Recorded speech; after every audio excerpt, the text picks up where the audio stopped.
Alrighty, just going to do a quick build video, and this is going to be the Karearea, and I don't know how to pronounce that. I don't think anyone knows how to pronounce that, actually.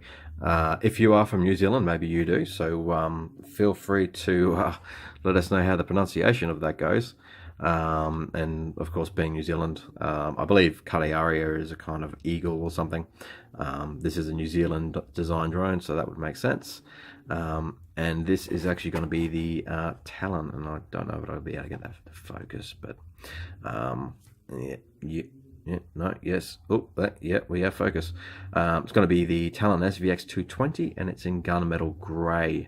Now, this is not going to be the most professional video. You're going to hear me say a lot. I am only recording this on my phone, and the only reason I really want to do a build video on this is because this is something unique, and being that it is unique, there's a couple of little bit of couple of things in building this that you need to be aware of, and as well I thought, well, might as well do a build video. I've done a couple of different drones now. They're all pretty similar in the way they go together. There's really not, you can't really reinvent the H or the X, but this one has, I think, enough unique features that I think it's worth having a look at and doing a build video on. So we're going to start with that, and like I said, you're probably going to hear me say a lot. It's just because I'm just winging this build.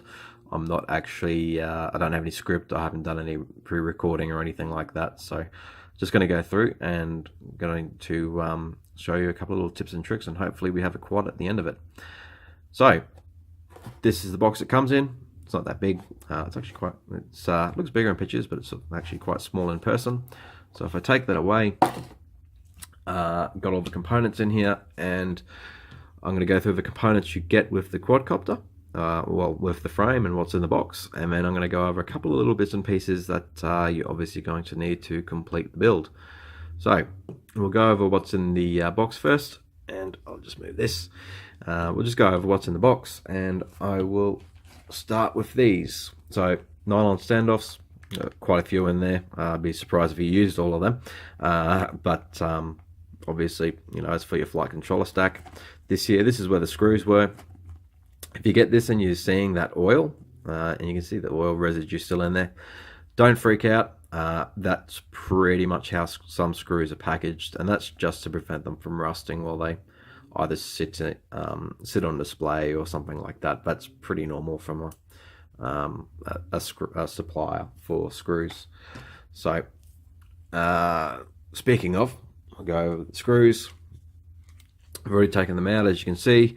Gonna have 12 times 10 mil, 8 times 6 mil, 8 times, I think, that 8 mil.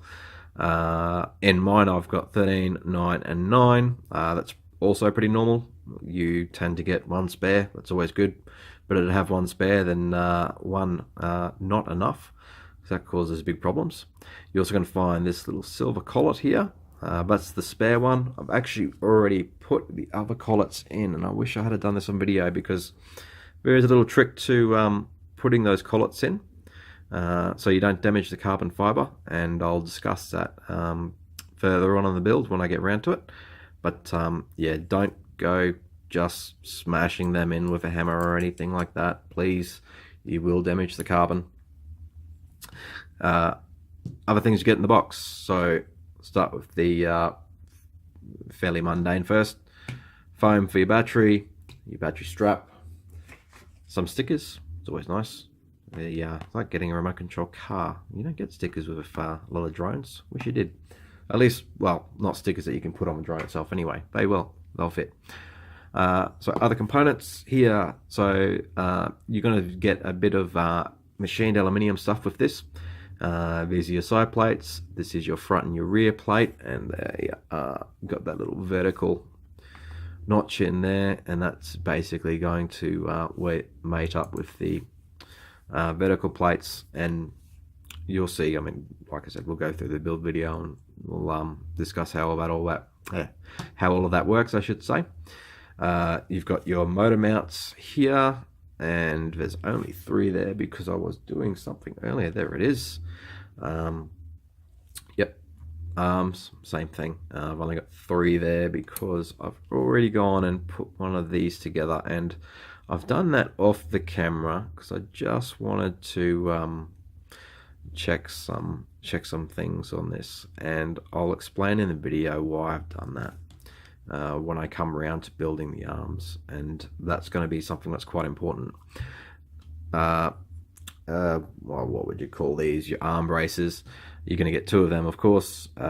These basically just transfer load from one arm to the next, and if you have an accident, they just shore the arms up. Your 2 standoffs here, they're just going to go between the 2 top plates for strength. Then you've got your top plate here. That's going to be, you're going to be able to mount your VTX to it, which is what that little hole's for. Sorry, working with the camera. It's all back to front. And then you've got your bottom plate, which you're going to attach your battery to, and it's also going to control the flight stack. So there are all the things you're going to get in the box, but there's a couple of other bits and pieces you're going to need to finish your drone off. So I'm just going to go through some of the components I've selected, and these will change. I already know a couple of them are going to change, and I'll tell you which ones they are. So first one, this is a receiver. Yes, underneath that heat shrink, this is a receiver. This is an FR Sky XM Plus. Just what I like to choose for my receiver. I use all my telemetry through OSD, so wasn't too worried about getting anything with telemetry back. And a few of these components have already been on another quad. So you know, if you're looking at these and wondering why some of them are cut to length and heat shrinked up and whatnot, that's just because they've come off something else. Next thing, again, come off another quad. I can't remember what VTX this is. I believe it's an Eachine TX 526 or 526 TX. Don't quote me. It's something like that. But you can see I've already got an aerial on there. I've taken the SMA connector off, and I've just put my own little dipole antenna on there, which is going to be more than enough for where I'm flying. I will actually be changing this out to the Maytech VTX, which is the stackable one. So that'll probably change in the future, but for the time being, that's going to do it. Camera, this is in fact a Runcam Eagle 2. It's not a Swift. You can see there's no markings on it. It's because it was red and I painted it orange, because I tend to run blue and orange on all my quads. So yeah, don't be fooled. That's not a Swift 2. That is actually a Runcam Eagle 2 in 16:9. Motors. I don't like big heavy motors, so I've gone with this, and I really like these motors. These are the Bolt 2207 2450 kV, and these are the 2-hole mount, as you can see. That doesn't really change much for the build. It just means that, you know, I don't have to use quite as many screws, but these have been really impressive performers. So very happy with these motors, but I am going to put them back onto another frame. So this Talon will get its own motors soon. I'm just using them for the time being. Going to say flight controller and ESCs. Normally you could go for individual in the ESCs. I've gone with just a 4-in-1 ESC. This is the boltless ESC. It's a 4-in-1 30 amp.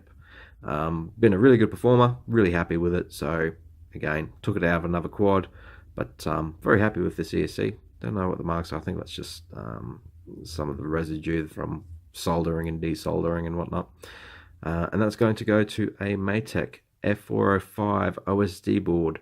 So it's not an all-in-one, because I'll be using my ESC 4-in-1 underneath, and that's going to provide both the power for the flight controller, and it makes a nice easy stack in there. So hopefully with that, we've gone through all the components we need, and we'll get down to actually building it, and we'll discuss some of the things that you need to know and do. So we'll get onto that right now.